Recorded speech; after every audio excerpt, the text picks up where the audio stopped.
Hello everyone! So welcome to Z-Club Project. Ito tayo ngayon sa may SMDC Style Residency.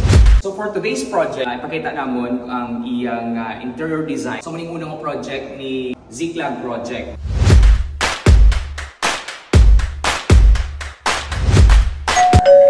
Wow! Perfect! This is a good idea pag-staycation, di ba bongga? So first, ipakita namin sa inyo ang iyang bed. As you guys can see, amo nang itsura sang bed yan. So this is a queen size bed, pull out bed nga pwede mo siya ma-maximize. So feeling ko doon dali na lang ko matulog hasta nga magtigulang. So as you can see guys, pwede na siya yung ma-pull out. Mayroon man siya couch. So if may mga visitors pa kamuya, no, from outside, pwede gid siya yung ma-maximize kung kuan or may visitors ka or may mga friends. Diba? Very iban pinag-staycation. You wanted to relax while working Japan, no? Ang ginapangita sa iban may harap ng mga working station space. Right, so very comfortable. Ang Kitty's Haven has their own internet connection. Mayroon man sila yung Netflix, mayroon sila ng table. Or sila coffee, duha ka mag, and then perfect bunga gid yung mga gamit. Mga perfect ng mga gold. Like everything kompleto na gid saya. You know what's good thing about this condominium? Yung Netflix nila, no need na sang passwords. Wi-Fi man sila. Beddings pang available. Pagpagid ka mo yung air condition. Sa amo ni kainit nga panahon, so they have 1.5 air condition. Da na lang ko di ba?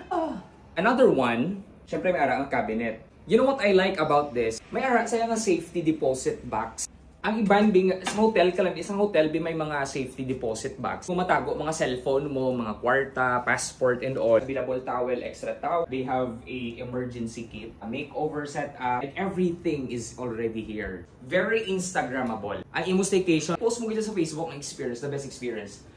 Di ba? Karami.